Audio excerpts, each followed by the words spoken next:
Phone ಏನಾದ್ರು ತುಂಬ emergency ಇತ್ತು ಯೂಸ್ ಮಾಡಂಗಿದ್ರೆ ಆಚೆ ತಕ್ಕಂಥ ಮಾಧ್ಯಮದ ಸ್ನೇಹಿತರಿಗೆ ನಿಮಗೆ ಸ್ವಾಗತವನ್ನು ಬಯಸ್ತಾ,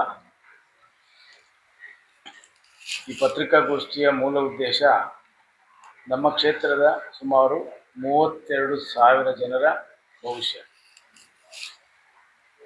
32,000 ಜನರ ಭವಿಷ್ಯ. ನಾನು ಲಾಸ್ಟ್ ಟೈಮ್ ನಿಮಗೆಲ್ಲ ಹೇಳಿದ್ದೀನಿ, ಯಾವುದೇ ದಾಖಲೆ ಇಲ್ಲದೆ ಒಬ್ಬರ ಮೇಲೆ ಆರೋಪ ಮಾಡೋದು ಅದು ರಾಜಕೀಯ ಆರೋಪ ಆಗುತ್ತೆ. ಕನಿಷ್ಠ ದಾಖಲೆಗಳನ್ನು ನಾವು ಇಟ್ಕೊಂಡು ಮಾತಾಡಿದ್ರೆ ಅದು ನೀವು ಕೂಡ ಪ್ರಶ್ನೆ ಮಾಡೋದಕ್ಕೂ ಅನುಕೂಲ ಆಗುತ್ತೆ. ನಮ್ಮ ಕ್ಷೇತ್ರದ ಜನ ಏನು ಅನ್ಯಾಯ ಆಗ್ತಾ ಇದೆ, ನಾವು ಯಾಕೆ ಈ ಕ್ಷೇತ್ರದಲ್ಲಿ ಈಗಿರ್ತಕ್ಕಂಥ ಶಾಸಕರಿಗೆ ವೋಟ್ ಹಾಕ್ತೀವಿ ಅನ್ನುವಂಥದ್ದು ಅವರಿಗೆ ಕೇಳುವಂಥದ್ದು ತಯಾರಾಗೋದು. ನಿಮಗೆಲ್ಲ ಗೊತ್ತಿರೋಂಥ ವಿಷಯ ಏನಪ್ಪ ಅಂತ ಹೇಳಿದ್ರೆ, ನಮ್ಮ ಕ್ಷೇತ್ರದ ದುರ್ದೈವ 8 ವರ್ಷ ನಡೀತಾ ಇದೆ. ಕಾಂಗ್ರೆಸ್ ಶಾಸಕರು ಇಲ್ಲಿ ಅಧಿಕಾರಕ್ಕೆ ಬಂದು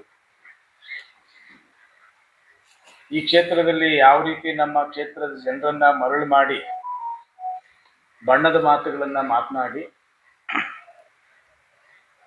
ಇವರ ಅಭಿವೃದ್ಧಿ ಕಾಣದೆ ಕೇವಲ ಅವರ ಅಭಿವೃದ್ಧಿ ಮಾಡ್ಕೊಳ್ಳೋಕೆ ಮಾತ್ರ ಈ ಕ್ಷೇತ್ರವನ್ನು ಆಯ್ಕೆ ಮಾಡ್ಕೊಂಡಿದ್ದಾರೆ.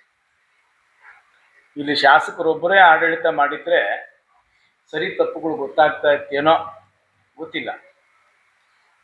ಆದರೆ ನಮ್ಮ ಕ್ಷೇತ್ರದಲ್ಲಿ ಸೈನ್ ಮಾಡೋ ಶಾಸಕರು ಇಲ್ಲಿದ್ದರೆ ಸೀಲ್ ಹಾಕೋ ಶಾಸಕರು ಕೋಲಾರಲ್ಲಿದ್ದಾರೆ. ಇದನ್ನು ಒಪ್ಕೊಳ್ಬೇಕು ಎಲ್ಲರೂ ಕೂಡ. ಆಮೇಲೆ ಎಲ್ಲರೂ ಮನೆ ಮಾತಾಗಿದೆ, ಮಕ್ಕಳು ಕೂಡ ಮಾತಾಡ್ತಾರೆ. ಆಡಳಿತ ಮಾಡ್ತಕ್ಕಂಥದ್ದು ಯಾರು ಇಲ್ಲಿ ಅನ್ನುವಂಥದ್ದು ನೀನು 20-21 ತಿಂಗಳಿಗೆ ಚುನಾವಣೆ ಬಂದ್ಬಿಡುತ್ತೆ.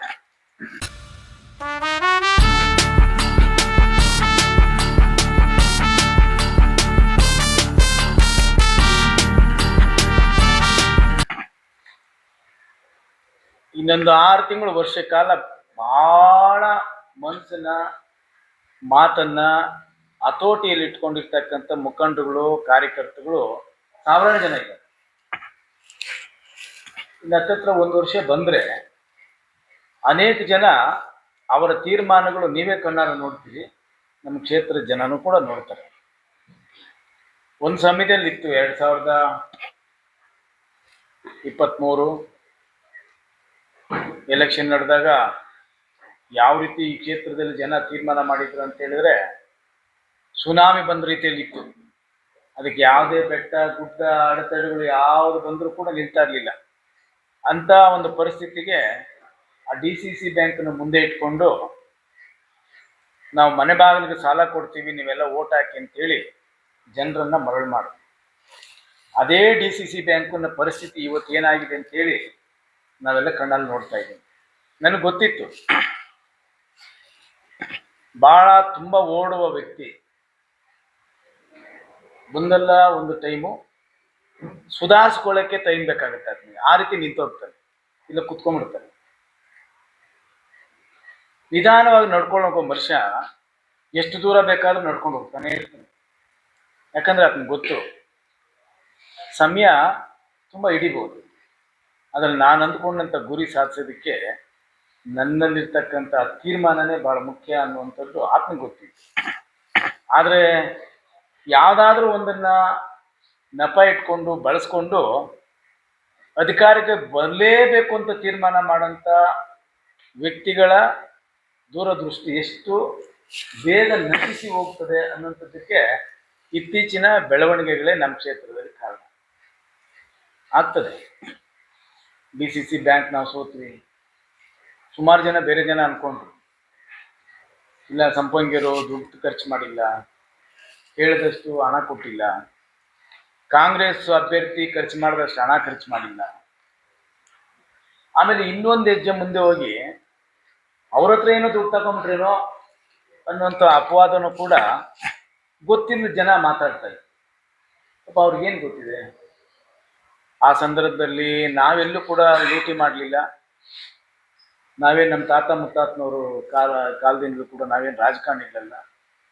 ಆರ್ಥಿಕವಾಗಿ ಬಹಳ ದೊಡ್ಡ ಆ, ಬಲದಿಂದ ಬಂದಂಥವ್ರಲ್ಲ.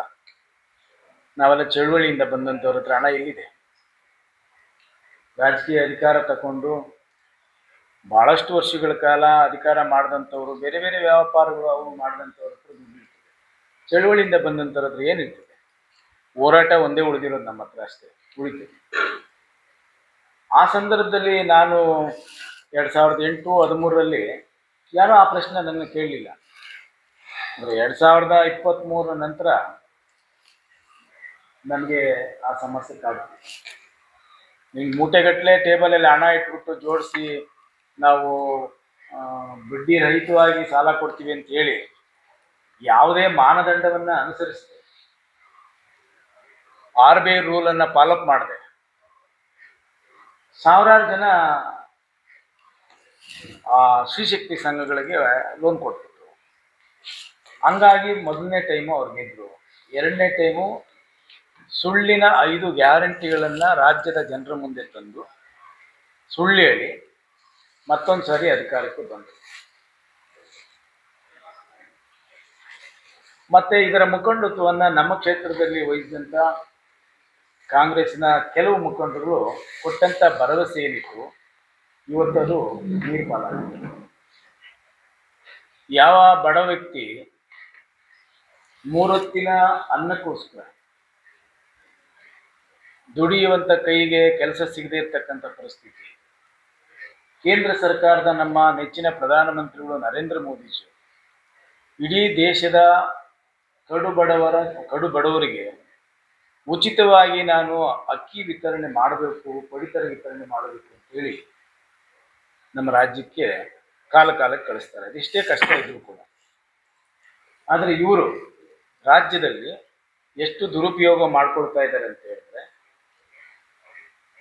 ಅಧಿಕಾರಕ್ಕೆ ಬರೋಕ್ಕೆ ಮುಂಚೆ 5 ಗ್ಯಾರಂಟಿಗಳನ್ನು ಕೊಡ್ತೀವಿ ಅಂತೇಳಿ ಅವರೇ ಸ್ವತಃ ಸಹಿ ಮಾಡಿ ಕೊಟ್ಟರು ಎಲ್ಲ.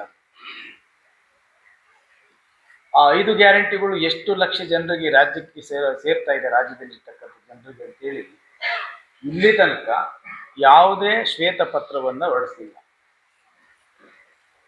ಬೆಳಗಾವಿಯಲ್ಲಿ ನಡೆದಂಥ ಅಧಿವೇಶನದಲ್ಲಿ ಮಹಿಳಾ ಮತ್ತು ಮಕ್ಕಳ ಕಲ್ಯಾಣ ಸಚಿವೆಯಾದಂಥ ಲಕ್ಷ್ಮೀ ಹೆಬ್ಬಾಳ್ಕರ್ ಅವರು ಅಲ್ಲಿ ಯಾವ ರೀತಿ ಸ್ಟೇಟ್ಮೆಂಟ್ ಮಾಡಿದ್ರು ಅಂದರೆ, 5,000 ಕೋಟಿ ಹಣವನ್ನು ಈ 5 ಗ್ಯಾರಂಟಿಗಳಿಗೆ ತಲುಪುವಂಥ ಹಣವನ್ನು ತಲುಪಿಸದೆ ಮರೆಮಾಚಿದ್ರು. ಆದರೆ ನಮ್ಮ ಪಕ್ಷದ ವಿಧಾನಸಭೆ ಸದಸ್ಯರು ಅದರ ಪೂರ್ಣ ಮಾಹಿತಿಯನ್ನು ತೆಗೆದುಕೊಂಡು ಅಧಿವೇಶನ ನಡೆಯುವಂಥ ಸಂದರ್ಭದಲ್ಲಿ ಸದನದಲ್ಲಿ ಪ್ರಸ್ತಾಪ ಮಾಡಿದಾಗ ಇಡೀ ಕಾಂಗ್ರೆಸ್ಸಿನ ಸರ್ಕಾರ ತಲೆ ತಗ್ಗಿಸುವಂಥ ಪರಿಸ್ಥಿತಿ ನಿರ್ಮಾಣ ಆಗಿತ್ತು. ಅದು ನೀವೆಲ್ಲರೂ ಕೂಡ ಮಾಧ್ಯಮದಲ್ಲಿ ನೋಡಿದ್ದೀವಿ. ಹೌದು, 5,000 ಕೋಟಿ ಹಣ ನಾವು ಕೊಡಬೇಕಾಗಿತ್ತು, ಕೊಟ್ಟಿಲ್ಲ, ಇನ್ನು ಮುಂದೆ ನಾವು ಕೊಡ್ತೀವಿ ಅಂತೇಳಿ ಸ್ವತಃ ಸಚಿವರೇ ಒಪ್ಕೊಂಡಿದ್ದು ಮಾಧ್ಯಮಗಳಲ್ಲಿ, ದೃಶ್ಯ ಮಾಧ್ಯಮಗಳಲ್ಲಿ ಕೂಡ ನಾವೆಲ್ಲ ನೋಡಿದ್ದೀವಿ. ಇಂಥ ಸರ್ಕಾರ ನಮ್ಮ ರಾಜ್ಯದಲ್ಲಿ ಕಳೆದ 3 ವರ್ಷಗಳಿಂದ ನೂರಾರು ಯೋಜನೆಗಳನ್ನು ರಾಜ್ಯದ ಜನರಿಗೆ ಕೊಡ್ತೀವಿ ಅಂತೀವಿ ಸುಳ್ಳು ಭರವಸೆಗಳನ್ನು ಕೊಟ್ಕೊಂಡು ಕಾಲಕ್ಕೆ ಚುನಾವಣೆಗಳು ಬಂದಂಥ ಸಂದರ್ಭದಲ್ಲಿ ಜನರನ್ನು ಮರಳು ಮಾಡುವಂಥ ಒಂದು ಯೋಜನೆಗಳನ್ನು ತರ್ತಾರೆ. ಈ ರಾಜ್ಯಕ್ಕೆ ಸಂಬಂಧಪಟ್ಟ ವಿಷಯವನ್ನು ಮಾತಾಡೋದ್ರ ಜೊತೆಗೆ ನಮ್ಮ ಕ್ಷೇತ್ರದ ಸಮಸ್ಯೆನೂ ಕೂಡ ಮಾತಾಡಬೇಕು. ಈ ಕ್ಷೇತ್ರದಲ್ಲಿರ್ತಕ್ಕಂಥ ನಮ್ಮ ಕಾಂಗ್ರೆಸ್ಸಿನ ಶಾಸಕರು, ಇದು ಸರ್ಕಾರದ ಅಧಿಕೃತ ಪತ್ರ, ನಿಮ್ಗೆ ಹೇಳ್ತೀನಿ ಏನು ಪತ್ರ ಅಂತೇಳಿ. 2021ರಲ್ಲಿ ಸರ್ಕಾರ ಒಂದು ಸುತ್ತೋಲೆ ನಡೆಸಿದೆ. ಇದೇ ಪತ್ರ BJP ಸರ್ಕಾರ ಇದ್ದಾಗಲೂ ಕೂಡ ಇದೇ ಸರ್ಕ್ಯುಲರ್ ಇತ್ತು. ನೀವು ಹತ್ರ ಬಂದರೆ ಗೊತ್ತಾಗತ್ತೇನೋ. ಇಲ್ಲಿ ಸರ್ಕಾರದ ಆದೇಶ ಸಂಖ್ಯೆ ನೋಡಿ, ಇಲ್ಲಿದೆ, ದಿನಾಂಕ 10/2/2021. ಇಲ್ಲೇನಿದೆ, ಗ್ರಾಮಾಂತರ ಭಾಗದಲ್ಲಿ 12,000, ನಗರ ಭಾಗದಲ್ಲಿ 37,000, 17,000. ಗ್ರಾಮಾಂತರ 12, ನಗರ 17. ಒಟ್ಟು 32,000 ಇದು ಆದಾಯ ಮಿತಿ. ಇದು ನಾವು ನೀವು ಹೊರಡಿಸಿರ್ತಕ್ಕಂಥ ಪತ್ರ ಅಲ್ಲ, ರಾಜ್ಯ ಸರ್ಕಾರ ಹೊರಡಿಸಿರ್ತಕ್ಕಂಥ ಪತ್ರ. ಆಮೇಲೆ ಇಲ್ಲಿ ತನಕ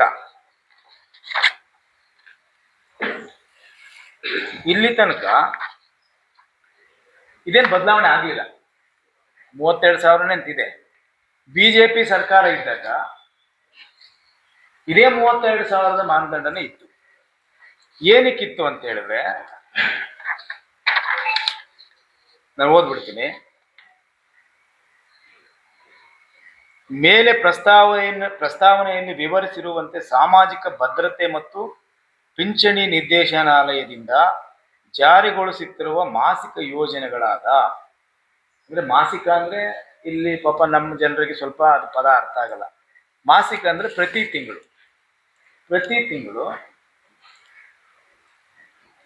ಯಾವ್ಯಾವ ಯೋಜನೆಯಲ್ಲಿ ಪೆನ್ಷನ್ ಕೊಡಬೇಕು ಅನ್ನುವಂಥದ್ದು ಇದು. ಇಂದಿರಾ ಗಾಂಧಿ ರಾಷ್ಟ್ರೀಯ ವೃದ್ಧಾಪ್ಯ ವೇತನ, ವಿಧವಾ ವೇತನ ಪಿಂಚಣಿ ಯೋಜನೆ, ವಿಕಲಾಂಗ ಪಿಂಚಣಿ ಯೋಜನೆ ಅಂದ್ರೆ ಅಂಗವಿಕಲರಿಗೆ ಪಿಂಚಣಿ ಕೊಡಬೇಕು, ಸಂಧ್ಯಾ ಸುರಕ್ಷಣೆ ಯೋಜನೆ, ಮನಸ್ವಿನಿ ಯೋಜನೆ, ಮೈತ್ರಿ ಯೋಜನೆ ಹಾಗೂ ಒಂದು ಬಾರಿ ಸೌಲಭ್ಯವನ್ನು ಪಡ್ಕೊಳ್ಳುವಂತ ನೀಡುವಂತ ಯೋಜನೆಗಳಾದ ರಾಷ್ಟ್ರೀಯ ಕುಟುಂಬ ನೆರವು ಯೋಜನೆ ಮತ್ತು ಅಂತ್ಯ ಸಂಸ್ಕಾರದ ಸಹಾಯಧನ ಯೋಜನೆಗಳಿಗೆ ಆದಾಯ ಮಿತಿಯನ್ನು ವಾರ್ಷಿಕ 32,000ಗಳಿಗೆ ಹೆಚ್ಚಿಸಿ ಆದೇಶಿಸಿದೆ. ಈಗ ನೀವು ಹೇಳ್ಬೋದು, ಸಂಪಂಗಿಯವರು ಬೇಕಾಗಿ ನನ್ನ ಮೇಲೆ ನನ್ನ ಹೆಸರು ಬೆಳೆಸಲ್ಲ, ವಿರೋಧ ಪಕ್ಷದವರು ನನ್ನನ್ನು ಅಭಿವೃದ್ಧಿ ಮಾಡಲಿಕ್ಕೆ ಬಿಡ್ತಾ ಇಲ್ಲ, ದಿನಾ ನೂರಾರು ತೊಂದರೆಗಳನ್ನು ಕೊಡ್ತಾರೆ, ಎಷ್ಟೋ ಕಷ್ಟ ನೋವುಗಳನ್ನು ಕೊಡ್ತಾರೆ, ಅದನ್ನ ಮೀರಿ ನಾನು ಕೆಲಸ ಮಾಡ್ತಾ ಇದ್ದೀನಿ ಅಂತೇಳಿ ಬಹಳ ದುಃಖದಿಂದ ನೋವಿನಿಂದ ಈ ಕ್ಷೇತ್ರದ ಜನ ಅಮಾಯಕ ಜನರ ಮುಂದೆ ಅಳಲನ್ನು ತೋಡ್ಕೊಳ್ತಾರೆ. ಇದು ಸರ್ಕಾರ ಹೊರಡಿಸಿರೋ ಪತ್ರ ತಾನೆ, ಇಲ್ಲ ನಮ್ಮ ಆಫೀಸಿಂದ ಇಲ್ಲ ಟೈಪ್ ಮಾಡ್ಕೊಂಡ್ ಬಂದ್ರೆ ನಾನಿದು ಇನ್ನು. ಹೀಗಿರ್ಬೇಕಾದ್ರೆ ಮೊನ್ನೆ ತಹಸೀಲ್ದಾರ್ ಅವರ ಜೊತೆಯಲ್ಲಿ ಅಧಿಕಾರಿಗಳನ್ನ ಕರೆಸಿ ಸ್ವತಃ ಶಾಸಕರು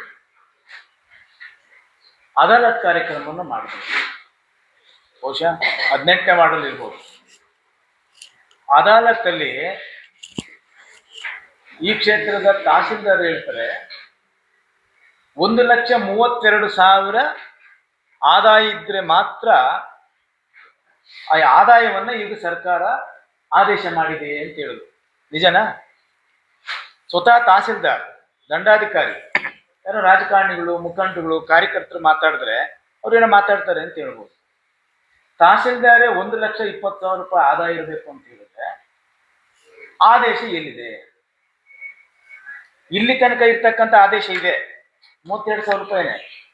ಈ 32,000 ಇರ್ತಕ್ಕಂಥ ಆದಾಯದ ಮಿತಿಯ ಒಳಗಡೆನೆ ನಮ್ಮ ಸರ್ಕಾರ ಇದ್ದಾಗ ಸಾವಿರಾರು ಪಡಿತರ ಚೀಟಿಯನ್ನು ಕೊಟ್ವಿ, ಆಮೇಲೆ ತಿದ್ದುಪಡಿ ಮಾಡ್ಕೊಳ್ಳಕ್ಕೆ ಅವಕಾಶ ಕೊಟ್ವಿ, ಹೊಸ ಕಾರ್ಡ್ಗಳನ್ನು ಕೊಟ್ವಿ, ಬದಲಾವಣೆ ಮಾಡ್ಕೊಳ್ಳಕ್ಕೆ ಅವಕಾಶ ಕೊಟ್ವಿ. ಉದಾಹರಣೆಗೆ ನಾವು ಇಲ್ಲಿರ್ತೀವಿ, ಬೇರೆ ಇನ್ನೊಂದು ವಾರ್ಡ್ಗೆ ನಾವು ಹೋಗ್ಬೇಕಾದ್ರೆ ಮನೆ ಸ್ಥಳಾಂತರ ಮಾಡಬೇಕು, ಆ ಡಿಪೋನಲ್ಲಿ ನಾವು ರೇಷನ್ ತಗೋಬೇಕು. ಹಂಗಾಗಿ ಆ ಸ್ಥಳಾಂತರಕ್ಕೂ ಕೂಡ ಅವಕಾಶ ಮಾಡಿಕೊಟ್ವಿ ನಮ್ಮ ಸರ್ಕಾರ ಇದ್ದಾಗ. ಈ ಸರ್ಕಾರ ಬಂದ ಮೇಲೆ ಒಂದೇ ಒಂದು ಪಡಿತರ ಚೀಟಿ ಹೊಸದಾಗಿ ಕೊಟ್ಟಿಲ್ಲ, ತಿದ್ದುಪಡಿಗೆ ಅವಕಾಶ ಕೊಟ್ಟಿಲ್ಲ, ಸ್ಥಳಾಂತರಕ್ಕೆ ಅವಕಾಶ ಮಾಡಿಕೊಟ್ಟಿಲ್ಲ. ಜೊತೆಗೆ ಇರುವಂತ 4,000 ರೇಷನ್ ಕಾರ್ಡ್ಗಳನ್ನ ತೆಗೆದಿದ್ದಾರೆ. ಮುಗಿದಿಲ್ಲ ಇದು 4,000, 1, 2 ಅಲ್ಲ. ಒಂದು ಮನೆಯಲ್ಲಿ 4 ಜನ, 5 ಜನ, 6 ಜನ, 10 ಜನ ಇದ್ದಾರೆ. ಇದನ್ನೆಲ್ಲ ಅಂದಾಜು ಲೆಕ್ಕ ಮಾಡಕ್ ಹೋದ್ರೆ ಸುಮಾರು 20,000 ಜನರ ಹೊಟ್ಟೆ ಮೇಲೆ ಹೊಡೆದಿದ್ದಾರೆ, ಅನ್ನ ಕಿತ್ಕೊಂಡಿದ್ದಾರೆ ಕಾಂಗ್ರೆಸ್ ಸರ್ಕಾರ. ಜೊತೆಗೆ ಈ ಕ್ಷೇತ್ರದ ಶಾಸಕರು. ನಾನಲ್ಲ ಅಂತ ಹೇಳ್ಬೋದು, ನಾನು ಆರೋಪ ಮಾಡ್ತಾ ಇದ್ದೀನಿ. ಇದಕ್ಕೆ ಬಲವಾದ ಕಾರಣನೂ ಇದೆ. ಈ ಕ್ಷೇತ್ರದಲ್ಲಿರ್ತಕ್ಕಂಥ ಶಾಸಕರ ತಂದೆನೇ ಈ ಇಲಾಖೆಯ ಮಂತ್ರಿ. ನಮ್ಮ ಕ್ಷೇತ್ರದ ಜನ ಅರ್ಥ ಮಾಡ್ಕೋಬೇಕು. ನೀವು ಯಾವ ರೀತಿ ಯಾಮಾರಿ ಬೆರಿ ಅವರ ಸುಳ್ಳು ಭರವಸೆಗಳಿಗೆ ನನ್ನ ಮೇಲೆ ಆರೋಪ ಮಾಡಿದಂಥ ಈ ವಿಷಯಗಳನ್ನ ಎತ್ಕೊಂಡು ನೀವು ಮರಳಾಗಿ ಅವರಿಗೆ ಮತವನ್ನು ಕೊಟ್ಟು 2 ಬಾರಿ ಅಧಿಕಾರ ಕೊಟ್ರಲ್ಲ, ಈ 4,000 ರೇಷನ್ ಕಾರ್ಡ್ ಕಿತ್ಕೊಳ್ಳೋದಕ್ಕ ಎಷ್ಟು ಜನರ ಮನೆಯಲ್ಲಿ ಇವತ್ತು ಅನ್ನ ಇಲ್ಲ. 4-5 ತಿಂಗಳಾಯ್ತು ಇವ್ರಿಗೆ ರೇಷನ್ ಹಾಕಿ. ಯಾರು ಕೇಳ್ತಾರೆ? ಪ್ರತಿ ಏರಿಯಾಗಳಿಗೆ ಹೋದಾಗ ಹಂಗವ್ರು ಅಂಗ್ಲಾಚ್ಕೊಂಡು ಕೇಳ್ಕೊಳ್ತಾರೆ, ನಮ್ಗೆ ರೇಷನ್ ಕಾರ್ಡ್ ಕೊಡಿಸಿ, ಪೆನ್ಷನ್ ಕೊಡಿಸಿ ಅಂತ. ನಿಮಗೆ ಇದು ಕಾಣಲ್ವಾ? ಅದಾಲತ್ ಏನಕ್ಕೆ? ಇಲ್ಲಿ 32,000 ರೂಪಾಯಿ ಆದಾಯ ಮಿತಿ ಇದ್ರೆ ಸಾಕು ಅಂತೇಳಿ ಸರ್ಕಾರದ ಪತ್ರ ಇದೆ. ಈಗ ಇರ್ತಕ್ಕಂಥ ತಹಸೀಲ್ದಾರ್ ಹೇಳ್ತಾರೆ 1,20,000ಕ್ಕೆ ಆದಾಯ ಪ್ರಮಾಣ ಪತ್ರದವನ್ನ ಏರಿಕೆ ಮಾಡಿದ್ದಾರೆ ಅಂತ ಹೇಳ್ತಾರೆ. ಹಾಗಾದ್ರೆ ತಪ್ಪು ಯಾರ್ದು? ಜನರದ? ಇಲ್ಲ ವಿರೋಧ ಪಕ್ಷದಲ್ಲಿ ಇರ್ತಕ್ಕಂಥ ನಮ್ದು ಬಿಜೆಪಿ ಅವ್ರದ?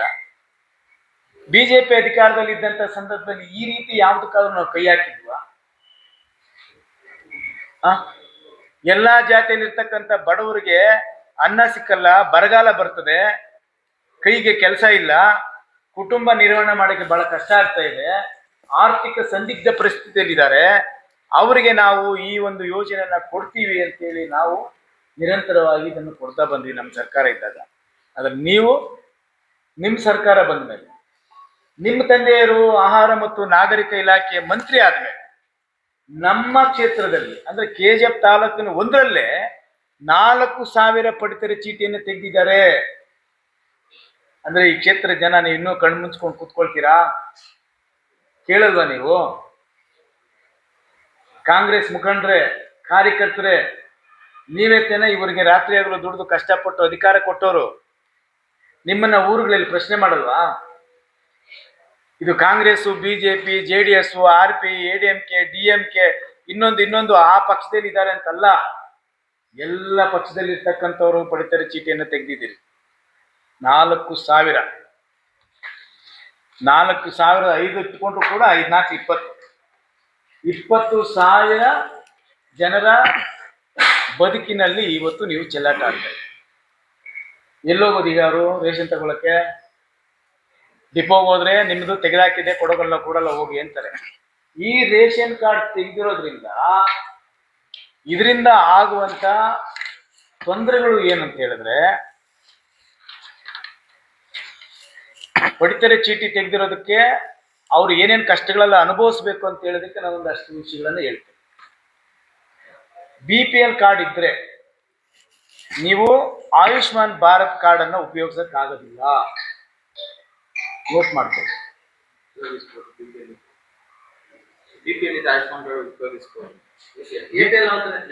APL ಇದ್ರೆ ಅಂತಂದು APL ಆದ್ರೆ ನಾನು ಹೇಳ್ತಾ ಇರೋದು BPL ಕಾರ್ಡ್ ಅಂತ, ಆಯ್ತಾ? ಮತ್ತೊಂದು, ಯಾವುದೇ ರೀತಿ ಪೆನ್ಷನ್ ಅನ್ನ ಸರ್ಕಾರ ಸೌಲಭ್ಯಗಳನ್ನು ನೀವು ತಗೊಳಕ್ಕಾಗೋದಿಲ್ಲ. ಯಾವುದೇ ರೀತಿ ಪೆನ್ಷನ್ ಅನ್ನ ಸರ್ಕಾರದ ಯೋಜನೆಗಳನ್ನು ನೀವು ತಗೊಳಕ್ಕಾಗೋದಿಲ್ಲ. ಮತ್ತೆ ಇವರು ಗ್ಯಾರಂಟಿಗಳು ಕೊಟ್ರಲ್ಲ, ಈ ಕಾರ್ಡ್ ತೆಗೆದಿರೋದ್ರಿಂದ ಈ 5 ಗ್ಯಾರಂಟಿಗಳಲ್ಲಿ ಯಾರು ಬೆನಿಫಿಷರಿ ಆಗಲ್ಲ, ಫಲಾನುಭವಿ ಆಗೋದಿಲ್ಲ. ಇಮಿಡಿಯೇಟ್ ಅದು ರದ್ದಾಗತ್ತೆ. ರದ್ದಾಗಿದೆ, ಈಗ ರದ್ದಾಗುತ್ತೆ. ಆನಂತರ ಉದಾಹರಣೆಗೆ ರೈತನಿಗೆ ನಿಮ್ಗೆ ಗಂಗಾ ಕಲ್ಯಾಣ ಯೋಜನೆಯಲ್ಲಿ, ಉದಾಹರಣೆಗೆ ಒಂದು ಹೇಳ್ತೀನಿ, ಗಂಗಾ ಕಲ್ಯಾಣ ಯೋಜನೆಯಲ್ಲಿ ನೀವು ಅದನ್ನ ಪಡ್ಕೊಳ್ಬೇಕು ಅಂತ ಹೇಳಿದ್ರೆ ನಿಮಗೆ BPL ಕಾರ್ಡ್ ಇದೆಯಾ ಅಂತೇಳಿ ಆ ನಿಗಮದ ವ್ಯವಸ್ಥಾಪಕರು ಇಲ್ಲ ಕಾರ್ಯದರ್ಶಿಗಳು ಫೀಲ್ಡ್ ಆಫೀಸರ್ ಕೇಳ್ತಾರೆ. ನಿಮ್ಮ ಹತ್ರ ಈ ರೇಷನ್ ಕಾರ್ಡೇ ಇಲ್ಲ ಅಂತ ಹೇಳಿದ್ರೆ ಈ ಗಂಗಾ ಕಲ್ಯಾಣ ಯೋಜನೆ ನಿಮ್ಗೆ ಎಲ್ಲಿ ಬರುತ್ತೆ? ಇದು ನಮ್ಮ ಕ್ಷೇತ್ರದ ಜನರ ಮುಂದೆ ಇಡ್ತಾ ಇದೆ. ಬೋರ್ವೆಲ್ ಸಿಕ್ಕಲ್ಲ, ನೀವು ಬಡತನ ರೇಖೆಯಿಂದ ಆಚೆ ಹಾಕ್ಬಿಟ್ಟವ್ರೆ, ನಿಮ್ಮನ್ನ ಶ್ರೀಮಂತರಿಂದ ಐಡೆಂಟಿಫೈ ಮಾಡ್ಬಿಟ್ಟವ್ರೆ. ಯಾರು? ಸನ್ಮಾನ್ಯ ಆಹಾರ ಮತ್ತು ನಾಗರಿಕ ಇಲಾಖೆಯ ಮಂತ್ರಿಗಳಾದಂಥ KH ಮುನಿಯಪ್ಪನವರು, ಹಿರಿಯರು, ಅವ್ರ ಮಗಳಾದಂಥವರೇ ಇಲ್ಲಿ ಶಾಸಕರಾಗಿರೋದು. ಈಗ ಶಾಸಕರಿಗೂ ತಂದೆಗೂ ಈ ವಿಷಯಗಳು ಗೊತ್ತೇ ಇರೋದಿಲ್ವಾ? ಗೊತ್ತೇ ಇರಲ್ವಾ? ಎಲ್ಲವೂ ಗೊತ್ತು, ಆದ್ರೆ ತೆಗೆದಿದ್ದಾರೆ. ಅದ್ರ ಜೊತೆಗೆ ಯಾವ ಸ್ಕೂಲು ಕಾಲೇಜುಗಳಲ್ಲಿ ಸ್ಕಾಲರ್ಶಿಪ್ ಸಿಗೋದಿಲ್ಲ. ಎಲ್ಲರ ಮಕ್ಕಳು, ಈ 4,000 ಮನೆಯಲ್ಲಿರ್ತಕ್ಕಂಥ ಮಕ್ಕಳು ವಿದ್ಯಾವಂತರು ಇದ್ದಾರೋ ಇಲ್ಲೋ? ಮಕ್ಕಳಿದಾರೋ ಇಲ್ಲೋ? ಅವರಿಗೆ ನೀವು ಇದು ಯಾವುದು ಶಾಲಾ ಸರ್ಕಾರಿ ಇರ್ಬೋದು, ಖಾಸಗಿ ಇರ್ಬೋದು, ಈ ಶಾಲೆಗಳಲ್ಲಿ ನಿಮಗೆ ಸ್ಕಾಲರ್ಶಿಪ್ ಸಿಗೋದಿಲ್ಲ. ಹಾಗಿದ್ದಾಗ ಮಕ್ಕಳ ಭವಿಷ್ಯ ಏನು? ಸರ್ಕಾರಿ ಮತ್ತು ಖಾಸಗಿ ಆಸ್ಪತ್ರೆಗಳಲ್ಲಿ ನಿಮಗೆ ಯಾವುದೇ ಚಿಕಿತ್ಸೆ ಸಿಗೋದಿಲ್ಲ. ನಿಮ್ಗೆ ಹೋದ ತಕ್ಷಣ ಏನೇನು ಅಪಘಾತ ಆದಾಗ, ಆರೋಗ್ಯ ಸರಿ ಇಲ್ದಿದ್ದಾಗ ನೀವು ಆಸ್ಪತ್ರೆಗಳಿಗೆ ಹೋದ್ರೆ ಅವ್ರೇನು ಕೇಳ್ತಾರೆ ಹೇಳಿ? BPL ಕಾರ್ಡ್ ಇದೆಯಾ, ರೇಷನ್ ಕಾರ್ಡ್ ಇದೆಯಾ, ಮತ್ತೆ ನೀವು ಏನಾದರೂ ಬೇರೆ ಬೇರೆ ಸರ್ಕಾರದ ಯೋಜನೆ ಪಡ್ಕೊಳ್ಳೋಕ್ಕೆ ನೀವು ಅರ್ಹರ ಅಂತೇಳಿ ಡಾಕ್ಯುಮೆಂಟ್ ಕೇಳ್ತಾರೆ, ದಾಖಲೆ. ಅದು ಯಾವುದೂ ಇಲ್ಲ ಅಂದಾಗ ನೀವು ತಕ್ಷಣ ದುಡ್ಡು ಕಟ್ಟಿ ಅಂತಾರೆ ಆಸ್ಪತ್ರೆಯಲ್ಲಿ. ಇಲ್ಲಾಂದ್ರೆ ಅವರ ರೋಗಿಯನ್ನ ಮುಟ್ಟೋದೇ ಇಲ್ಲ, ಡಾಕ್ಟರ್ಗಳು ನರ್ಸ್ಗಳು ಮುಟ್ಟೋದೇ ಇಲ್ಲ. ಇಷ್ಟೇ ಅಲ್ಲ, ನೀವು ಯಾವುದೇ ನಿಗಮಗಳಲ್ಲಿ, ರಾಜ್ಯದಲ್ಲಿ 8 ನಿಗಮಗಳಿದೆ, ಗ್ಯಾರಂಟಿಗಳಂತ ರಾಜ್ಯದಲ್ಲಿ ಘೋಷಣೆ ಮಾಡಾದ ಮೇಲೆ ನಿಗಮಗಳಲ್ಲಿ ದುಡ್ಡೇ ಇಲ್ಲ ಅಂತೇಳಿ ಜನ ಮಾತಾಡ್ತಾ ಇದ್ದಾರೆ. ಯಾವುದೇ ಸಾಲ ಸೌಲಭ್ಯಗಳು ಸಿಗ್ತಾ ಇಲ್ಲ ಅಂತ ಹೇಳ್ತಾ ಇದ್ದಾರೆ. ಆದರೂ ಒಂದೋ ಎರಡೋ ಏನಾದರೂ ಕೊಡುವಂಥ ಪರಿಸ್ಥಿತಿಯಲ್ಲಿ ನೀವೇನಾದರೂ ಅರ್ಜಿ ಅವ್ರು ಕಾಲ್ಫರ್ ಮಾಡಿದಾಗ ಅಪ್ಲಿಕೇಶನ್ ಹಾಕೋಬೇಕಂತ ಹೇಳಿದ್ರೆ ಈ ದಾಖಲೆ ಇಲ್ಲ ಅಂತ ಹೇಳಿದ್ರೆ ನಿಮ್ಮನ್ನು ಅಲೋ ಮಾಡೋದಿಲ್ಲ. ನೀವು ಆ ಸೌಲಭ್ಯದಿಂದ ವಂಚಿತರಾಗಿದ್ದೀರಿ. ಈ ರೇಷನ್ ಕಾರ್ಡ್ ತೆಗೆದಾಕಿರೋದ್ರಿಂದ ಪರಿಣಾಮ ಏನಾಯ್ತು ಅಂತ ಹೇಳಿದ್ರೆ 14,000 ಪೆನ್ಷನ್ ಅನ್ನು ತೆಗೆದುಬಿಟ್ರು. ನಾನು ಉದಾಹರಣೆಗೆ ಓದ್ತೀನಿ, ನಿಮಗೆ ಕಾಪಿ ಕೊಡೋಕ್ಕಾಗಲ್ಲ, ಇನ್ನೂ ಜಾಸ್ತಿ ಇದೆ, ತುಂಬ ಇದೆ. ನಾನು ಎಲ್ಲೂ ಕದ್ಕೊಂಡು ಬಂದಿಲ್ಲ, ಮತ್ತು ನಾನೇನು ಬರ್ಕೊಂಡು ಬಂದಿಲ್ಲ. ನಮ್ಮ ಕ್ಷೇತ್ರದ ಕೆಲವೊಂದು 2-3 ಅಡ್ರೆಸ್ಸನ್ನು ಓದ್ತೀನಿ. ಪೆನ್ಷನ್ ತೆಗೆದಿರೋದು 14,000 ಜನರಿಗೆ ಪೆನ್ಷನ್ ತೆಗೆದಾಕ್ಬಿಟ್ಟವ್ರು ನಮ್ಮ ಕ್ಷೇತ್ರದಲ್ಲಿ. ಒಂದು 20,000 ಜನ ಕುಟುಂಬಗಳಿಗೆ, 20,000 ಜನರಿಗೆ ಅಂದಾಜು ರೇಷನ್ ಕಾರ್ಡ್ ತೆಗೆದವ್ರೆ. 14,000 ಜನ ಪೆನ್ಷನ್ ತೆಗೆದಿದ್ದಾರೆ. 20, 14, 34,000 ಜನರ ಹೊಟ್ಟೆ ಮೇಲೆ ಹೊಡೆದಿರ್ತಕ್ಕಂಥ ಒಂದು, ಅವ್ರು ಹೇಳ್ಕೊಂತಾರಲ್ಲ, ನಾವು ಜನಪ್ರಿಯ ಶಾಸಕರು, ಜನಪ್ರಿಯ ಸರ್ಕಾರ, ಕಾಂಗ್ರೆಸ್ ಸರ್ಕಾರ, ಬಡವರ ಪರವಾಗಿದ್ದೇವೆ, BJP ಏನೂ ಮಾಡಲಿಲ್ಲ, BJP ಅವ್ರ ವಿರುದ್ಧವಾಗಿದ್ರು, ನಾವು ಅಧಿಕಾರಕ್ಕೆ ಬಂದು ಎಂಥ ಒಳ್ಳೆ ಕೆಲಸ ಮಾಡಿದ್ದೀವಿ ಅಂತ ಹೇಳಿದ್ರೆ 14,000 ಜನರಿಗೆ ಪೆನ್ಷನ್ ತೆಗೆದಿದ್ದೀವಿ, 20,000 ಜನಕ್ಕೆ ರೇಷನ್ ಕಾರ್ಡ್ ತೆಗೆದಿದ್ದೀವಿ. ಇದು ನಮ್ಮ ಸಾಧನೆ ಅಂತ ಹೇಳ್ಕೊಳ್ತಾರೆ. ಇದಕ್ಕೆಲ್ಲರೂ ಸೇರಿ ನಮ್ಮ ಕ್ಷೇತ್ರ ಜನ ಚಪ್ಪಾಳೆ ತಟ್ಟಬೇಕು, ಖುಷಿಯಿಂದ ಚಪ್ಪಾಳೆ ತಟ್ಟಬೇಕು. ಇಂಥ ಯೋಜನೆಗಳನ್ನು ಯಾರು ತರ್ತಾರೆ ಹೇಳ್ರಿ? ನಮ್ಮ ಕೈಲಂತೂ ಆಗಲಿಲ್ಲ. ನಾವು ಇದೆಲ್ಲ ತೆಗಿಯೋಕ್ಕಾಗಲಿಲ್ಲ ನಮ್ಮ ಕೈಯಲ್ಲಿ. ಇವ್ರದ್ದು ಅಷ್ಟು ದೊಡ್ಡ ಮನಸ್ಸು ಮಾಡಿ ತೆಗೆದವ್ರೆ, ಇವ್ರಿಗೆ ನಾವು ಶಬಾಷ್ಗಿರಿ ಕೊಡಲೇಬೇಕಲ್ಲ. ನೋಡ್ರಿ, ಅಂಜಲಿ ವೈಪಾಪ್ ಷಣ್ಮುಗಂ, ರಾಧಾಸ್ಟನ್ಪೇಟೆ ಹೋಬಳಿ, ಪಾಲಘಾಟ್ ವಾರ್ಡು, ಇವರಿಗೆ 50,000 ರೂಪಾಯಿ ಆದಾಯ ಇಲ್ಲಿ ಮೆನ್ಷನ್ ಮಾಡಿದ್ದಾರೆ ಎಲ್ಲ.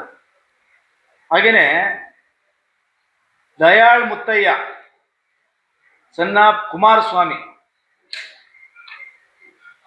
ಇವರು ರಾಧಾಸ್ಟನ್ಪೇಟೆ ಹೋಬಳಿ, ಓರಿಯೆಂಟಲ್ ಲೈನ್. ಆಮೇಲೆ ವನಿತಾ ವೈಪಾಪ್ ತ್ಯಾಗರಾಜ್ ಅಂದ್ರೆ ನೀವಲ್ಲ, ರಾಧಾಸ್ಟನ್ಪೇಟೆ ಹೋಬಳಿ, ಪಾಲಘಾಟ್ ವಾರ್ಡ್. ಈ ರೀತಿ ನಾನು ಓದ್ತಾ ಹೋದ್ರೆ 14,000 ಜನರದ್ದು ಓದ್ಬೇಕಾಗುತ್ತೆ. ನಿಮ್ಗೆ ನೋಡ್ರಿ, ಎಲ್ಲೋ ಇದೆ, ವಿಲೇಜ್ ಕಡೆನೂ ಇದೆ. ಇಲ್ಲಿ ನೋಡ್ರಿ, ಎಲ್ಲೋ ನೋಡ್ರಿ, ನಾನು ಹೈಲೈಟ್ ಮಾಡಿದ್ದೀನಿ. ನೀವು ಅದನ್ನು ಜೂಮ್ ಮಾಡಿ ತಗೊಂಡ್ರೆ ಯಾವ ವಾರ್ಡು ಎಲ್ಲಿದ್ದಾರೆ ಮತ್ತು ಯಾರಿಗೆ ಪೆನ್ಷನ್ ತೆಗೆದಿದ್ದಾರೆ ಅನ್ನುವಂಥ ಪೂರ್ಣ ಮಾಹಿತಿ ಇಲ್ಲಿದೆ. ಆಮೇಲೆ ಅವ್ರಿಗೆ ವಾರ್ಷಿಕ ಆದಾಯದ ಪತ್ರ ಎಷ್ಟಿತ್ತು ಅಂತ ಇಲ್ಲೂ ಕೂಡ ಇದೆ. ಇದು ಸರ್ಕಾರದ ಅಧಿಕಾರಿಗಳೇ ಬರೆದಿರ್ತಕ್ಕಂಥದ್ದು, ನಾವಲ್ಲ. ಇಷ್ಟು ಅನ್ಯಾಯವನ್ನು ನಮ್ಮ ಕ್ಷೇತ್ರದಲ್ಲಿ ಮಾಡಿದಾಗ BJP ಪಕ್ಷದಲ್ಲಿ ನಾವಿದ್ಕೊಂಡು ನಾವು ಕೈ ಕೊಟ್ಕೊಂಡು ಕೂತ್ಕೊಳ್ಳೋಕ್ಕಾಗತ್ತಾ? ಜನಪರವಾದಂಥ ಯೋಜನೆಗಳನ್ನ ಸನ್ಮಾನ್ಯ ಯಡಿಯೂರಪ್ಪ ಸಾಹೇಬರಿದ್ದಾಗ, ಬಸವರಾಜ ಬೊಮ್ಮಾಯಿ ಸಾಹೇಬರಿದ್ದಾಗ, ಸದಾನಂದ ಗೌಡರಿದ್ದಾಗ, ಜಗದೀಶ್ ಶೆಟ್ಟರ್ ಇದ್ದಾಗ, ರಾಜಕೀಯವಾಗಿ ಏನೇ ಏಳು ಬೀಳುಗಳಿದ್ರು ಕೂಡ ಜನಪರವಾದ ಕಲ್ಯಾಣ ಕಾರ್ಯಕ್ರಮಗಳಿಗೆ ನಾವು ಯಾವತ್ತೂ ಕೂಡ ಹಿಂದೆ ಹೋಗಲಿಲ್ಲ. ಅಷ್ಟೇ ಅಭಿವೃದ್ಧಿ ಮಾಡಿರೋದು ಕೂಡ ನಿಮ್ಗೆಲ್ಲರಿಗೂ ಸಾಕ್ಷಿ ಸಮೇತ ನಮ್ಮ ಕ್ಷೇತ್ರದಲ್ಲಿ ಇದೆ. ಇವತ್ತು ಈ ರೀತಿ ಅಗಲ ದರೋಡೆ ಮಾಡ್ತಾ ಇದ್ದಾರೆ ಅಂತಂದ್ರೆ ಸುಮಾರು 35,000 ಜನರ ಹೊಟ್ಟೆ ಮೇಲೆ ಹೊಡೆದಿರ್ತಕ್ಕಂಥ ಈ ಯೋಜನೆಯನ್ನ ನಮ್ಮ ಕ್ಷೇತ್ರದ ಜನರು ಕೇಳದೇ ಇದ್ರೆ ಇನ್ನೂ ಮುಂದಿನ ದಿನಗಳಲ್ಲಿ ಇನ್ನು 20 ತಿಂಗಳಲ್ಲಿ ಇನ್ನೇನು ಅನಾಹುತಗಳಾಗ್ಬೋದು ಈ ಕ್ಷೇತ್ರದಲ್ಲಿ ಅಂತೇಳಿ ಊಹೆ ಮಾಡ್ಕೊಳ್ಳಿ. ಒಂದು ಊಹೆ ಮಾಡ್ಕೊಳ್ಳಿ. ಇದು ನಾನು ಬರ್ದಿರ್ತಕ್ಕಂಥ ದಾಖಲೆಗಳು ಏನಾನ ಇದ್ರೆ ನೀವು ಕೇಳ್ಬೋದು ಮಾಧ್ಯಮಗಳು. ಎಲ್ಲ ಸರ್ಕಾರದ ದಾಖಲೆಗಳಲ್ಲಿ ನಮೂದಾಗಿರ್ತದೆ. 60 ಎಕರೆ ವಿಷಯ ಮಾತಾಡಿದೆ, 22 ದಿವಸ ಆಯ್ತು. 22 ದಿವಸ ಆದ್ರೂ ಕೂಡ ಬೇರೆ ಎಲ್ಲ ವಿಷಯ ಎಲ್ಲ ನಿಮ್ಮ ಮುಂದೆನೆ ಮಾತಾಡ್ತಾರೆ ಶಾಸಕರು.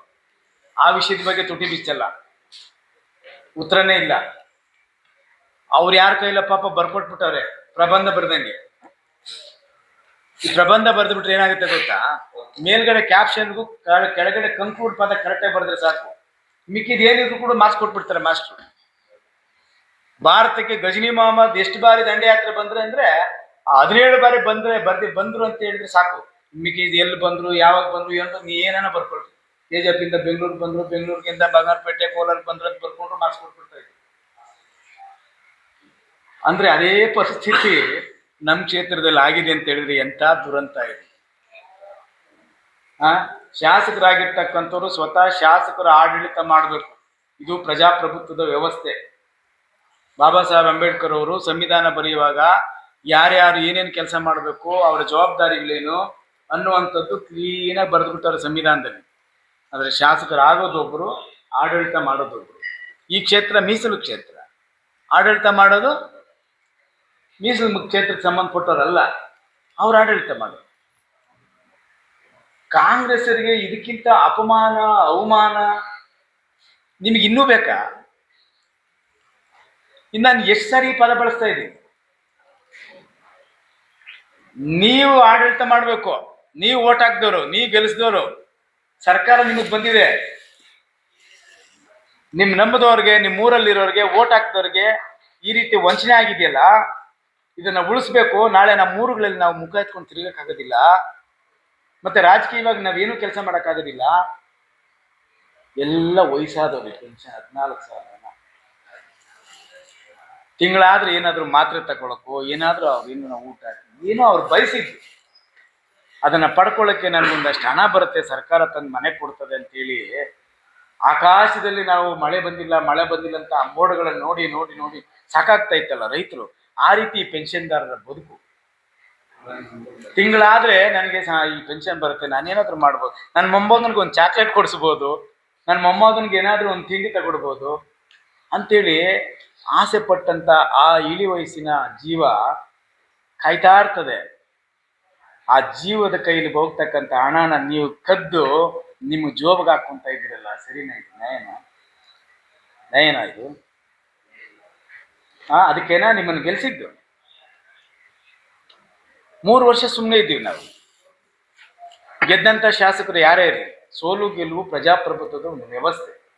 ಅದಕ್ಕೆ ನಾವೆಲ್ಲರೂ ತಲೆಬಾಗಬೇಕು. ಅಸೂಯೆ, ದ್ವೇಷ ಪಟ್ಕೊಂಡು ರಾಜಕಾರಣ ಮಾಡಲೂಬಾರದು. ಜನರ ತೀರ್ಪಿಗೆ ತಲೆಬಾಗಬೇಕು. ಜನರ ತೀರ್ಪು ಕೊಟ್ಟಂತ ಈ ಕ್ಷೇತ್ರದ ಶಾಸಕರ ನಿಲುವೆ, ಅವರ ಪ್ರತಿಕ್ರಿಯೆಗಳಲ್ಲಿ ಈ 14 ಜನರ ಆ ವಯಸ್ಸಾದಂತ ತಂದೆ ತಾಯಿಯರ ಮನಸ್ಸುಗಳಿದೆಯಲ್ಲ, ಇವತ್ತು ಯಾವ ರೀತಿ ಇಡೀ ಶಾಪ ಆಗ್ತಾ ಇದ್ದಾರೆ ನಿಮ್ಗೆ. ಓಟ್ ಹಾಕಿ ಮೋಸ ಮಾಡಿದ್ವಿ ನಾವು, ಮೋಸ ಆಗುದ್ವಿ ನಾವು ಅನ್ಯಾಯ ಮಾಡ್ಕೊಂಡ್ವಿ. ಈ ರೀತಿ ಮಾಡ್ತಾರೆ ಅಂತ ಹೇಳ್ಬಿಟ್ಟು ನಾವು ಅಂದ್ಕೊಂಡಿಲ್ಲ. ಗ್ಯಾರಂಟಿಗಳೆಲ್ಲ ಕೊಡ್ತಾರೆ ಅಂತೇಳಿ ನಮ್ಗೆ ಆಸೆ ಇಡಿಸ್ಬಿಟ್ಟು ಅದಕ್ಕಾಗಿ ಕಾಂಗ್ರೆಸ್ ಓಟ್ ಹಾಕಿದ್ವಿ ಅಂತ. ಜಾತಿ, ಧರ್ಮ, ಕುಲ ಇವ್ಯಾವು ನೋಡಿಲ್ಲ. ಇದ್ರಲ್ಲಿ ಇರ್ತಕ್ಕಂಥವ್ರು ಎಲ್ಲ ಜಾತಿ ಧರ್ಮದವ್ರು ಇದ್ದಾರೆ. 14,000 ಜನ. ನಾನು ಅವರೆಲ್ಲರೂ ಪರವಾಗಿ ಮಾತಾಡ್ತಾ ಇದ್ದೆ. ಈ 4,000 ರೇಷನ್ ಕಾರ್ಡ್ ಎಲ್ಲ ಜಾತಿ ಧರ್ಮದವ್ರು ಇದ್ದಾರೆ. ನಾನು ಅವ್ರ ಪರವಾಗಿ ಮಾತಾಡ್ತಾ ಇದ್ದೆ. ನಂದೇನು ತಪ್ಪಿದೆ ಹೇಳಿ? ನಾನೇನಂತ ತಪ್ಪು ಮಾಡಿಬಿಟ್ಟಿದ್ದೆ ಕ್ಷೇತ್ರದಲ್ಲಿ. ನಾನು ಜನರಿಗೆ ನಾನು ವಿನಂತಿ ಮಾಡ್ತೀನಿ, ಕಳಕಳಿಯಿಂದ ಕೈ ಮುಗಿದು ಕೇಳ್ಕೊಳ್ತೀನಿ. ಕಣ್ಣು ಮುಂದೆ ಇಂಥ ನಿಮಗೆ ಮೋಸ ಮಾಡ್ತಕ್ಕಂಥ ವ್ಯಕ್ತಿಗಳಿಗೆ ಅಧಿಕಾರ ಕೊಟ್ರಲ್ಲ, ನಾನು ಕೆಲಸಗಳ ಹತ್ರ ಖುದ್ದಾಗಿ ನಿಂತು ಎಲ್ಲ ಸಮಯವನ್ನು ಈ ಕ್ಷೇತ್ರದ ಜನರಿಗೋಸ್ಕರ ಮೀಸಲಿಟ್ಟು ಕೆಲಸ ಮಾಡ್ತಾ ಇದ್ನಲ್ಲ, ನನ್ನನ್ನು ಯೋಚನೆ ಮಾಡಿ. ನಾನೇನು ಮೋಸ ಮಾಡಿದ್ದೀನಿ? ಯಾರ ಹತ್ರನೇ ನಾನು ಅವ್ರಿಗೆ ಮೋಸ ಮಾಡಿ ಜಮೀನುಗಳಾಗಲಿ ಮತ್ತೊಂದುಗಳು ಹಾಕೊಂಡಿದ್ದೀನಿ? ಈ ಕ್ಷೇತ್ರದಲ್ಲಿ ಇರ್ತಕ್ಕಂಥ ಜನರಿಗೆ ಜಮೀನುಗಳು ಮಂಜೂರು ಮಾಡದೆ ಶ್ರೀನಿವಾಸ ಪಟ್ಟದಲ್ಲಿ ಇರ್ತಕ್ಕಂಥವ್ರಿಗೆ ಸುಳ್ಳು ದಾಖಲೆಗಳನ್ನು ಸೃಷ್ಟಿ ಮಾಡಿ ಒಂದೇ ಕುಟುಂಬದವ್ರಿಗೆ ಮತ್ತೆ ಅವರ ಅಕ್ಕಪಕ್ಕ ಅವರವರೇ ಅವ್ರಿಗೇನೆ 60 ಎಕರೆ ಮಾಡಿದಾರಲ್ಲ ಶಾಸಕರೇ. ನೀವು ಕೇಳ್ಬರ್ತಾ? ಹೋಗ್ಲಿ ಬೇಡ, ನಿಮ್ ಕೂಡ ಹುಟ್ಟಿದವ್ರಿಗೆ ನಿಮ್ ಸಂಬಂಧಿಕರಿಗಾನ ಮಾಡಿದ್ರ? ನಾನು MLA ಆಗಿದ್ದಕ್ಕೆ ಹೋಗ್ಲಿ ನಾನೊಂದು ಅಷ್ಟು 60 ಎಕರೆ ನಮ್ಮವ್ರಿಗೆ ಮಾಡಿದ್ದೀನಿ ಅಂತೇಳಿ ನಿಮ್ಗಾದ್ರೂ ಸಮಾಧಾನ ಇರ್ತಾ ಐತೆ? ಅವ್ರು ನಿಮ್ಮ ನೆನ್ಸ್ಕೊಂತ ಇದ್ರಲ್ಲ, ನಮ್ಮವ್ರು ನಮ್ಮ ಸಂಬಂಧಿಕರು MLA ಆಗಿದ್ದಕ್ಕೆ ನಾನು 2 ಎಕರೆ ಜಮೀನು ಕೊಟ್ಟಿದ್ದಾರೆ, 4 ಎಕರೆ ಜಮೀನು ಕೊಟ್ಟವ್ರೆ ಅಂತೇಳಿ ನಿಮ್ಮನ್ನ ಆ ಕುಟುಂಬದವರು ನೀವು ಇರೋವರೆಗೂ ತಿಳ್ಕೊಂತ ಇದ್ರು. ಯಾರಿಗ್ ಮಾಡಿದ್ದೀರಿ ನೀವು? ನಿಮ್ ಪರವಾಗಿ ಸೀಲ್ ಇದೆಯಲ್ಲ, ಒತ್ತ ಸೀಲು ಅವ್ರ ಪರವಾಗಿ ಮಾಡಿದ್ದೀರಿ 60 ಎಕರೆ ಜಮೀನು. ನಾನು ಇನ್ನೂ ಬಿಡಿಸಿ ಹೇಳ್ಬೇಕಾ? ಸೈನ್ ಹಾಕೋದು ನೀವು, ಸೀಲ್ ಒತ್ತದ್ದು ಅವರು. ಆವಾಗ ಅಧಿಕೃತ ಆದೇಶ ಅದು. ಈ ಕ್ಷೇತ್ರ ಜನ ಅದನ್ನ ಬಹಳ ಖುಷಿಯಿಂದ ಅಕ್ಸೆಪ್ಟ್ ಮಾಡ್ಕೊಂತಾರಪ್ಪ. ಬಹಳ ಖುಷಿಯಿಂದ ನಗ್ನಗ್ತಾ, ಆಹಾ ನಮ್ಮವರು ನಮ್ಮ ಲೀಡ್ರು ಅವ್ರು ಹೇಳ್ದಂಗೆ ಕೇಳ್ತೀವಿ ಅಂತೇಳಿ ಅಂದ್ಕೊಂಡಿದ್ರಿ. ಬಟ್ ಈಗ ನಿಧಾನಕ್ಕೆ ಸ್ವಲ್ಪ ದೂರ ಆಗ್ತಾ ಇರೋದು ನಮ್ಮ ಕಣ್ಣು ಕಾಣ್ತಾ ಇದೆ. ನಾನು ನಮ್ಮ 14,000 ಜನ ಪೆನ್ಷನ್ದಾರರಿಗೆ ವಂಚನೆ ಆಗಿರ್ತಕ್ಕಂಥ ಆ ತಾಯಂದರಿಗೆ, ಆ ತಂದೆ ತಾಯಿ ಸ್ಥಾನದಲ್ಲಿರ್ತಕ್ಕಂಥ ಇಳಿ ವಯಸ್ಸಿನಲ್ಲಿರ್ತಕ್ಕಂಥ ನಮ್ಮ ಕ್ಷೇತ್ರದ ಮುಖಂಡರಿಗೆ ಮತ್ತೆ ಈ 14,000 ರೇಷನ್ ಕಾರ್ಡು ತೆಗೆದಾಕಿದಾರಲ್ಲ, ಇವ್ರಿಗೆಲ್ಲರಿಗೂ ನಾನು ಕೈ ಮುಗಿದು ಪ್ರಾರ್ಥನೆ ಮಾಡ್ತೀನಿ. ನಾನು ನಿಮ್ಮ ಪರವಾಗಿದ್ದು ಕೆಲಸ ಮಾಡ್ತೇನೆ. BJP ನಿಮ್ಮ ಪರವಾಗಿರ್ತದೆ. ನಿಮ್ಮ ಪರವಾಗಿ ಹೋರಾಟಕ್ಕೆ ಇಳಿತೀವಿ. ನೀವೆಲ್ಲರೂ ಕೂಡ ಹೋರಾಟಕ್ಕೆ ಬನ್ನಿ. ಈ ರಾಜ್ಯ ಸರ್ಕಾರ ನಿಮ್ಮ ಅನ್ನವನ್ನ ಕಿತ್ಕೊಂಡಿದೆ. ನಿಮ್ಮ ರೇಷನ್ ಕಾರ್ಡ್ ತೆಗೆದಾಕಿದ್ದಾರೆ. ನಿಮಗೆ ಪೆನ್ಷನ್ ಬರೋದು ನಿಲ್ಲಿಸ್ಬಿಟ್ಟಿದ್ದಾರೆ. ನಿಮ್ಮ ಪರವಾಗಿ ಹೋರಾಟ ಮಾಡಿ ಇವೆಲ್ಲವನ್ನು ಕೊಡಿಸ್ತೀವಿ, ನೀವು ಬನ್ನಿ ನಮ್ಮ ಜೊತೆಲಿ ಹೋರಾಟಕ್ಕೆ ಅಂತೇಳಿ ಬಹಳ ನಮ್ರತೆ ಅಂತ ನಾನು ನಿಮ್ಮ ಮೂಲಕ ನಾನು ವಿನಂತಿ ಮಾಡ್ತೀನಿ. ಇದಕ್ಕೆ BJP ಅಂತ ಲೇಪ ಕಟ್ಟಕ್ಕೆ ಹೋಗಬೇಡಿ. ಇದರಲ್ಲಿರ್ತಕ್ಕಂಥವ್ರು ಎಲ್ಲರೂ ನಮ್ಮ ಪಾರ್ಟಿಯವರು ಎಲ್ಲ.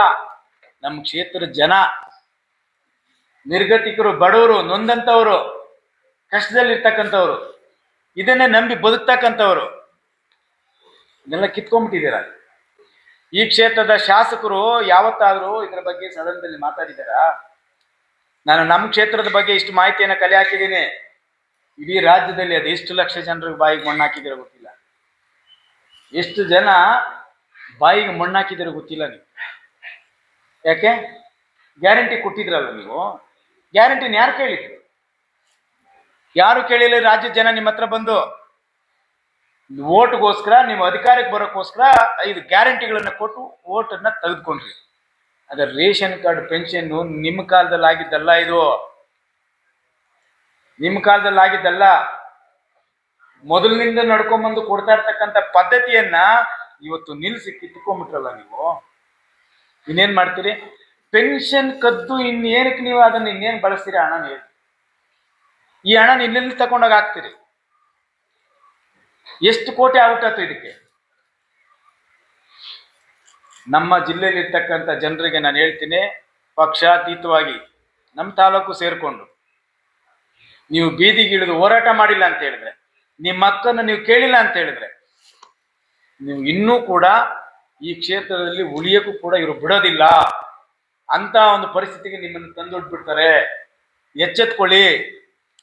ಬೆಳಗ್ಗೆ ಹೋದ್ರೆ ಸಂಜೆ ಬರ್ತೀರಿ, ಕೆಲಸ ಕಾರ್ಯಗಳಿಗೆ ಹೋಗ್ಬಿಡ್ತೀರಾ, ಗೊತ್ತಾಗಲ್ಲ. ತಿಂಗಳಾದ್ರೆ ರೇಷನ್ ಡಿಪೋ ಹತ್ರ ಹೋದ್ರೆ ನಿಮ್ಗೆ ಕಾರ್ಡ್ ಎತ್ಕೊಂಡು ಹೋದ್ರೆ ಅಲ್ಲಿ ಕ್ಯಾನ್ಸರ್ ಅಂತ ಬರ್ದಿರ್ತಾರೆ. ಆವಾಗ ನಿಮ್ಮ ಪರಿಸ್ಥಿತಿ ಏನು? ನಿಮ್ಮ ಮನೆಗೆ ಊಟ ಯಾರು ತಂದಾಕ್ತಾರೆ? ಕೇಂದ್ರ ಸರ್ಕಾರದ ನಮ್ಮ ಪ್ರಧಾನಮಂತ್ರಿಗಳಾದ ನರೇಂದ್ರ ಮೋದಿಜಿಯವರು ಕಾಲಕ್ಕೆ ನಿಮ್ಗೆ ತಿಂಗಳು ಸರಿಯಾಗಿ ಅಕ್ಕಿ ಕೊಡ್ಲಿ ಅಂತ ಹೇಳಿ ಅಲ್ಲಿಂದ ಸರಬರಾಜು ಮಾಡಿದ್ರೆ, ಉಗ್ರಾಣಗಳಿಗೆ ಕಳಿಸಿ ನಿಮ್ಗೆ ಅಲ್ಲಿ ಸ್ಟಾಕ್ ಮಾಡಿದ್ರೆ, ನೀವು ಅದನ್ನ ಡೈವರ್ಟ್ ಮಾಡ್ತಾ ಇದ್ದೀರಾ. ಯಾಕೆ ಕಿತ್ಕೊಳ್ತಾ ಇದ್ದೀರಿ? 5 ಗ್ಯಾರಂಟಿಗಳನ್ನು ಕೊಟ್ಟು ಇದು ನಿಂಬಾಗಲಲ್ಲಿ ಹಿಂಗೆ ಕಿತ್ಕೊಂಡು ಹೋಗ್ತಾ ಇದ್ದಾರೆ. ಈ ಜನ ಬದುಕೋದೇಗೆ? ಯಾರನ್ನ ಕೇಳಬೇಕು? ಈ ಕ್ಷೇತ್ರದ ಶಾಸಕರು ಏನ್ ಮಾಡ್ತೀರಿ? ನಿಮ್ ಪಕ್ಕದಲ್ಲೇ ಕೂತ್ಕೊಂಡು ತಹಸೀಲ್ದಾರ್ ತಮಿಳ್ ಭಾಷೆಯಲ್ಲಿ ಮಾತಾಡ್ತಾ ಇದ್ರು. ಅಮ್ಮ ನಾನೆಲ್ಲ ಹೋಗ್ಲಿ, ಲ್ಯಾಂಗ್ವೇಜ್ ತಮಿಳೇನೋ ಹಂಗಾಗಿ ಮಾತಾಡಿರ್ಬೋದು ಅನ್ಕೊಂಡ್ಬಿಟ್ಟೆ ನಾನು. ತಹಸೀಲ್ದಾರ್, ಈಗ ನಾವೆಲ್ಲ ಜನಗಳ ಮಧ್ಯದಲ್ಲಿ ಕೆಲಸ ಮಾಡ್ತಂತ ನಾವೆಲ್ಲ ಭಾಷೆಯಲ್ಲಿ ಮಾತಾಡ್ಬೇಕಾಗುತ್ತೆ ಸಂದರ್ಭಗಳಿಗೆ ಅನುಸಾರವಾಗಿ. ಆದ್ರೆ ನಮ್ಮ ಮಾತೃಭಾಷೆ, ನಮ್ಮ ತಾಯಿ ಭಾಷೆ ಕನ್ನಡನೇ. ಅದೇ ತಾಲೂಕು ದಂಡಾಧಿಕಾರಿಗಳು ಭಾಷೆಯನ್ನ ಮೀರಿ ಮಾತಾಡ್ತಾರೆ ಅಂತ ಹೇಳಿದ್ರೆ ಇದು ದುರಂತ ನಮ್ಮ ಕ್ಷೇತ್ರಕ್ಕೆ. ತಪ್ಪನ್ನು ನಾನು சொல்ல, ನಾನು ಕರೆಕ್ಟ್ சொல்றேன், நான் பேசுறது. அவங்க பேசுறது தப்புன்னு சொல்றீங்களா? ಆಡಳಿತ ಅಧಿಕಾರಿ ಇದಾರಲ್ಲ ಅವರು ಬಿಡಿಸಿ ಹೇಳ್ಬೇಕು. ಯಾಕೆ ಈ ಪೆನ್ಷನ್ ಕೇಳ್ತಾರೆ, ಈ ಆದೇಶ ಕೊಡ್ಬೋದಾಗಿತ್ತಲ್ಲ ಅವರು, ತಹಶೀಲ್ದಾರು ಇದು ಕೊಡ್ಬೋದಾಯ್ತಲ್ಲ. ಅವ್ರಿಗೆ ಗೊತ್ತಿಲ್ಲ ಅಂದ್ರೆ ನಿಮ್ಮಂತವ್ರ ಹತ್ರ ಕೇಳಿ ತಿಳ್ಕೊಳ್ತಾ ಇದ್ರಲ್ಲ. ಇದನ್ನ ಮರಮಾಚಿ ಮುಚ್ಚಿಕ್ಕಿ ನೀವು 1,20,000 1,20,000 ಅಂತ ಯಾಕೆ ಭಾಷೆ ಅವ್ರಿಗೆ ಅದರಲ್ಲೇ ಇದ್ ಬಿಡ್ಲಿ ಅಂತನಾ?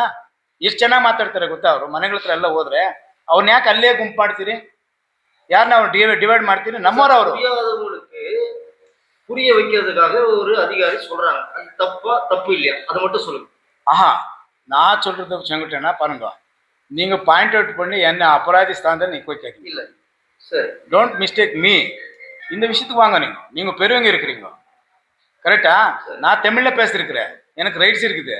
ஏன்னா நான் அரசியல்வாதி, யார் யார் எங்க நான் பேசுறாங்க, அது பேசணும். நாங்கள் உங்க மாதிரி நான் அது தப்பா சரின்ட்டு நான் போய் என்ன இப்படி அரசியல்வாதி இப்படி பேசிட்டாங்க, கன்னடா தமிழன் பேசிட்டாங்கன்ட்டு நீ நாளை காலையில் எழுதிட்டா அப்போ என் மேலே தப்பாகுது.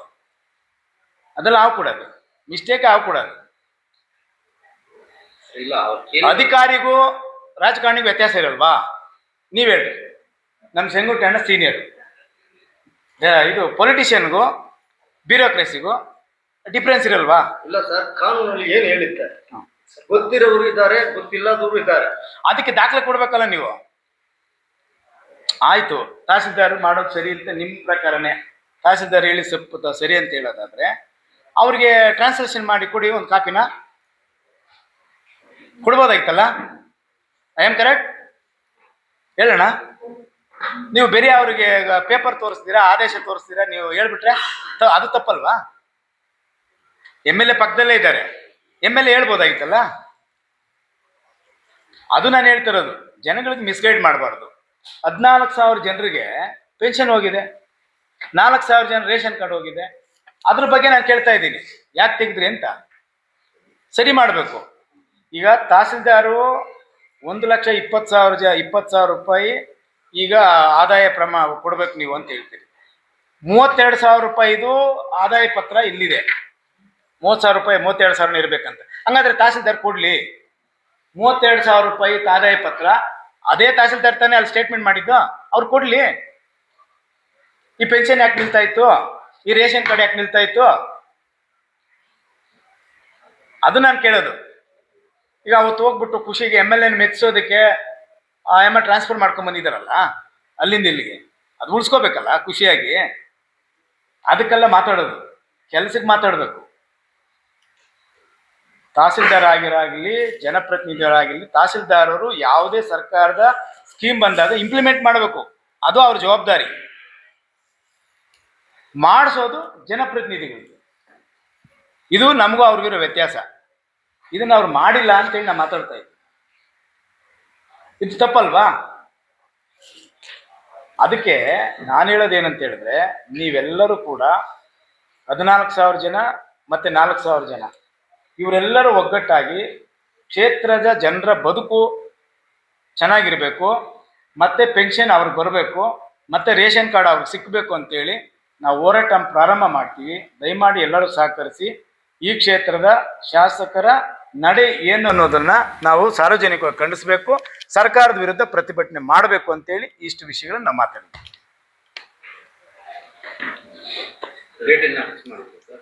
ತಿಳಿಸ್ತೀವಿ ನಿಮಗೆ.